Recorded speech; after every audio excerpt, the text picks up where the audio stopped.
这次课讲庄子。庄子本名庄周，生活年代大概是从公元前369年到前286年，大概在战国中后期，跟孟子是同时代的人。庄子的著作呢，就是一本《庄子》。庄子这本书一共33篇，分3部分，内篇7，外篇15，杂篇11。一般认为内篇7是庄子本人的作品，外篇和杂篇呢是庄子弟子们的作品。咱们讲庄子以内篇的7篇文章为主。庄子哲学要点，内篇有7篇文章，每一篇一个主题，一共就是7个主题。第一篇《逍遥游》，讲人应该真实自由地活着，这也是庄子的核心思想。第二篇《齐物论》，物论就是对事物的各种论点争论，齐物论就是把各种物论给齐掉，就说各种的是非纷争都是没有意义的。第3篇《养生主》，讲养生的。第4篇《人间世》，讲处事的，怎么在社会上跟人打交道，如何自处。第5篇《德充福》，德充的意思是德能充满，福就是符合契合。德充福的意思是只要你心中德能充满，自然会得到社会的认同。第6篇《大宗师》，宗大道为师，这篇是专门讲道的，什么是大道，怎么以大道为师。第7篇《应帝王》，讲如何治国的。咱们讲庄子跟讲其他的思想家在形式上有些变化。讲其他的思想家，我是先提炼出他的观点，然后再引用原文具体说明这些观点，就把原文按照我的结构给打散了。但是庄子我觉得不能这么讲，因为庄子他表达的意境啊，很多时候你要读原文才能领会，打散了就把庄子的味道给打没了。庄子的哲学有意思的地方就在这里，你想学庄子必须读原文，要像讲其他哲学家那样把庄子的观点提炼出来，然后一条一条的讲，那你讲的就不是庄子了。所以咱们讲庄子的方式呢，就是我直接带着大家读原文。在讲原文的过程中，如果没有特别的必要，我是不会详细解释太多东西的。咱们讲的是庄子，不是我尽量让自己不出现。大家要是感觉这么讲不太容易从总体上把握庄子的思想呢，可以多听几遍，然后你把庄子这本书找来自己读一下，你自己慢慢领会，这种领会的过程也是一种乐趣。咱们从7篇中挑出4篇来讲，逍遥游、齐物论、人间世和应帝王。先看逍遥游。逍遥游分2大部分，第一部分讲无待逍遥，只有做到了无待，你才能逍遥。什么是无待，这个稍后再说。第二部分以6个故事来讲无待。先看第一大部分。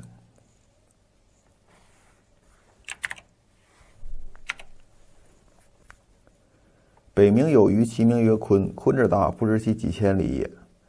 北海有一条鱼，它的名字叫做鲲，鲲的巨大，不知道有几千里。化而为鸟，其名为鹏，鹏之背，不知其几千里也。变化成鸟，它的名字叫做鹏，大鹏的背，不知道有几千里。怒而飞，其翼若垂天之云。是鸟也，海运则将徙于南冥，南冥者天池也。奋起而飞时，它的翅膀就像天边的云。这只鸟在海水翻腾激荡的时候，就借势迁徙到南海。南海是一个天然形成的大池。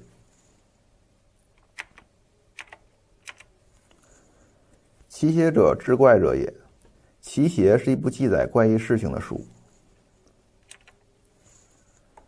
邪之言曰：鹏之徙于南冥也，水击3000里，抟扶摇而上者9万里，去以6月息者也。这部书中说，鹏鸟向南海迁徙时，翅膀拍击水面，激起3000里的波涛，借着海面上急骤的狂风盘旋而上，直冲9万里高空。它是乘着6月的大风而飞去的。野马也，尘埃也，生物之以息相吹也。原野上蒸腾浮动犹如奔马的雾气，飞扬的尘埃以及活动的生物，它们都是因为风吹而飘动。就说任何东西想要飞起来都要靠风来吹，大鹏鸟也不例外。天之苍苍，其正色也，其远而无所至极也。天空是那么湛蓝，这就是它真正的颜色吗？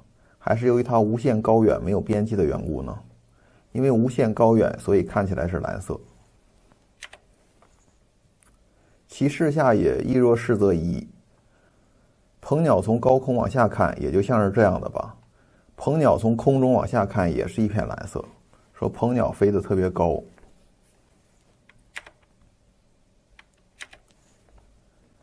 且夫水之积也不厚，则其覆大舟也无力。水如果积聚的不深厚，就没有力量负载起大船。覆杯水于奥堂之上，则介为之舟；至杯焉则交，水浅而舟大也。倒一杯水在堂前洼地上，那么放入小草就可以当船；放上一只杯子就站住不动了，这是水浅而船大的缘故。风之积也不厚，则其覆大翼也无力，故9万里则风丝在下矣。而后乃今培风，背负青天而莫之夭夭者，而后乃今将图难。风的强度如果不大，那就无力负载起鹏鸟巨大的翅膀，所以鹏鸟飞上9万里高空，需要积聚很厚的风在它的下面，然后才开始凭借大风飞行。大鹏背靠青天而没有什么东西可以阻碍它，然后才能够飞往南海。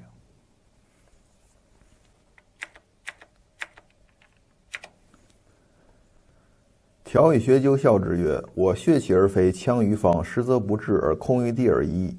昔已知9万里而难为。”蝉和小斑鸠嘲笑大鹏鸟说：“我们快速敏捷的起飞，向榆树和枫树冲去，有时飞不到树上，那么落到地面上就是了。何必飞到9万里的高空再向南飞去呢？”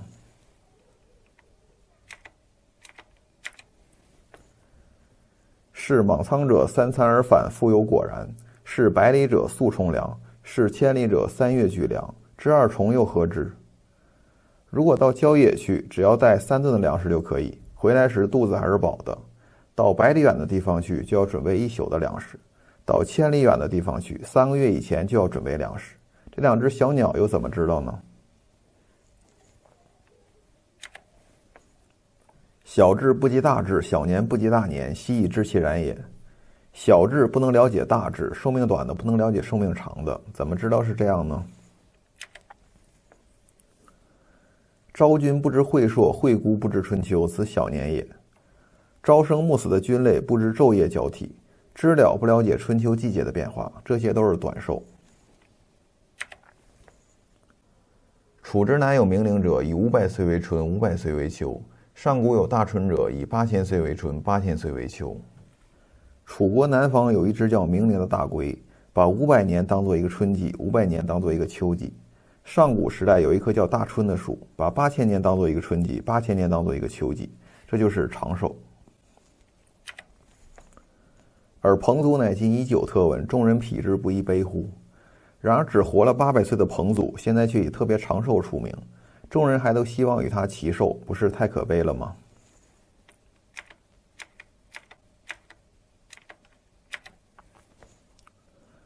汤之问疾也是矣。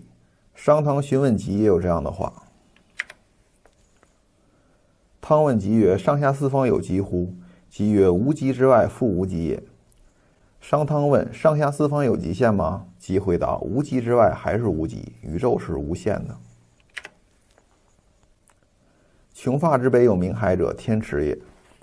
在草木不长的北方有一个大海，是天然形成的大池。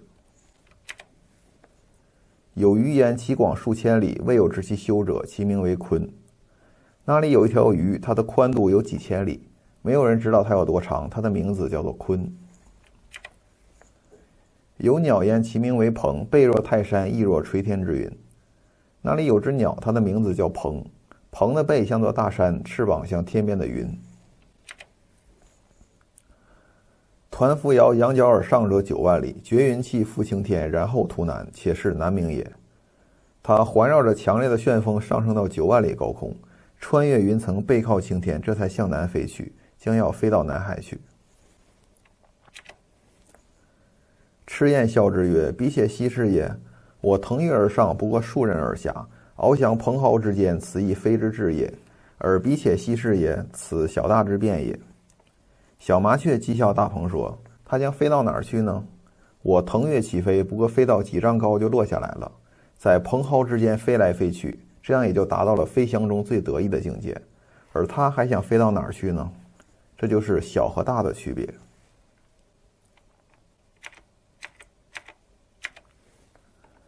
故夫至孝一官，性比一乡，德合一君而争一国者，其自是也，亦若此矣。有些人才智可以胜任一官半职，品行可使一乡的人都与他亲近，德行可以投合一个国君的心意，而能获得一个国家的信任。他们看待自己也是这样，就是说他们自鸣得意，就好像小麻雀一样。而宋荣子悠然笑之，而宋荣子不仅嗤笑他们，且举事而喻之而不加劝，举事而非之而不加惧，定乎内外之分，辩乎荣辱之境，斯一矣。像宋荣子这样的人，即使全社会都夸赞他，他也不会受到激励；全社会都非议他，他也不会沮丧。他能认定自我和外物的区别，辨别光荣和耻辱的界限，但他也仅能做到这样罢了。彼趋于世，谓烁烁然也，虽然犹有未数也。他对于世俗的虚名并没有积极去追求，尽管如此，但他还是有东西没有树立起来，还是未能达到最高的境界。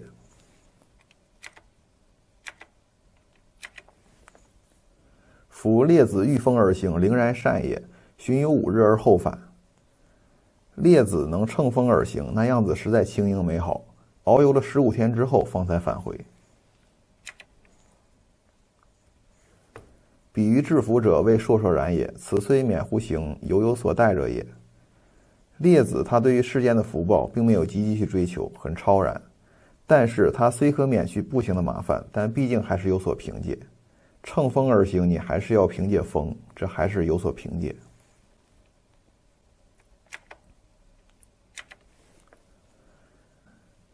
若夫乘天地之正而御六气之变，以游无穷者，彼且呜呼待哉？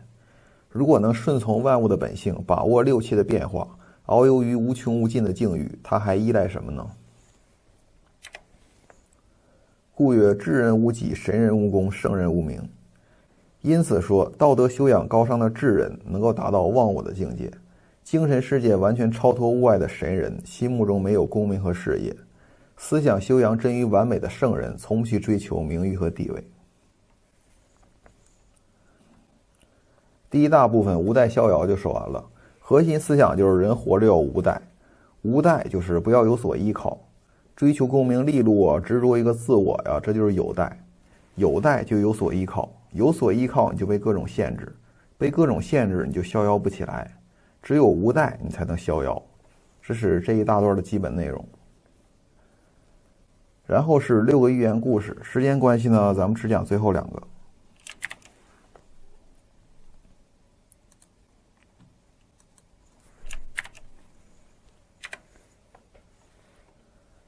惠子谓庄子曰：“魏王以我大户之众，我数之成而食5担。”惠子名叫惠施，是庄子的好朋友。惠子对庄子说：“魏王送我大葫芦的种子，我把它种植成熟，结出来的果实有5担大。5担有多大呢？大概能装进一个人那么大。以成水浆，其间不能自举也。剖之以为瓢，则户落无所容。非不萧然大也，吾为其无用而剖之。用它盛水，它的坚固程度经不起提举；剖开来做瓢，它又太大，没有地方可以放置。这葫芦虽然大，我因为它没有用处，就把它打碎了。”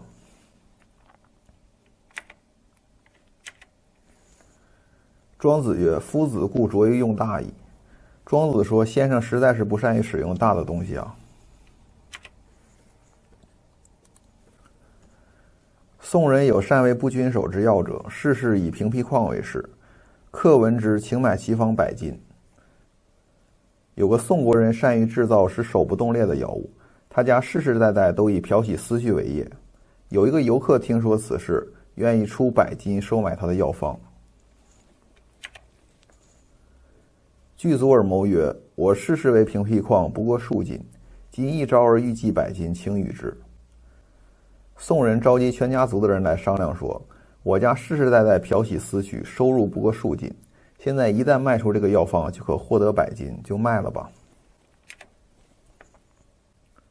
客得之以说吴王，越有难，吴王使之将，东与越人水战，大败越人，裂地而封之。这个客人得到药方，便去游说吴王，正巧越国起兵入侵，吴王便派他率领军队，冬天和越人水战，大败越人。吴王割地封赏了他。能不君守一业，或以封，或不免于平辟旷，则所用之义也。能够使手不冻裂的药方是一样的，有人因此得到封赏，有人却只是用来漂洗丝絮，这是因为使用方法的不同。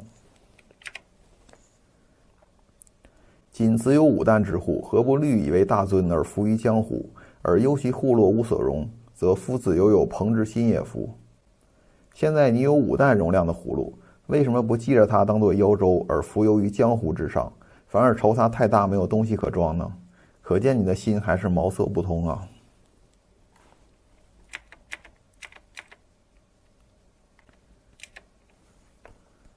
惠子谓庄子曰：吾有大树，人谓之初。惠子对庄子说，我有一棵大树，人们把它叫做初。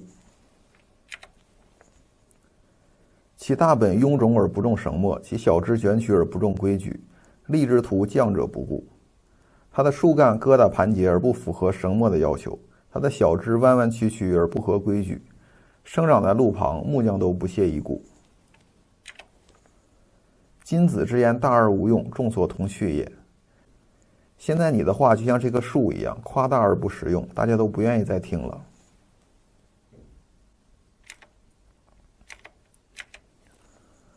庄子曰：子都不见离生乎？庄子说，你难道没有看见野猫和黄鼠狼吗？卑身而伏以后敖者，东西跳梁，不避高下，重于击毙，死于亡谷。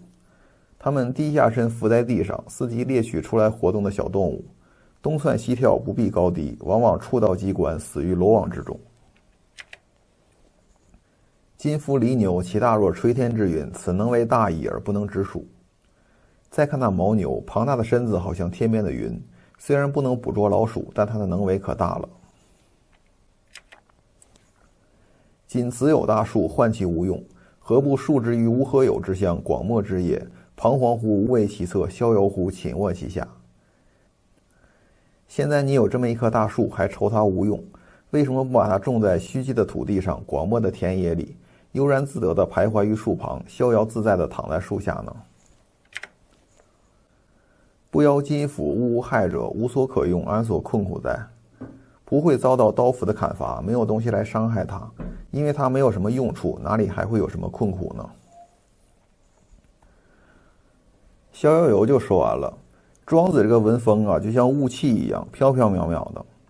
可能整个逍遥游读下来，你也不知道庄子到底想说什么。庄子这个逍遥无待的感觉，很大一部分就体现在这个文风里边，大家自己慢慢领会。先休息一下。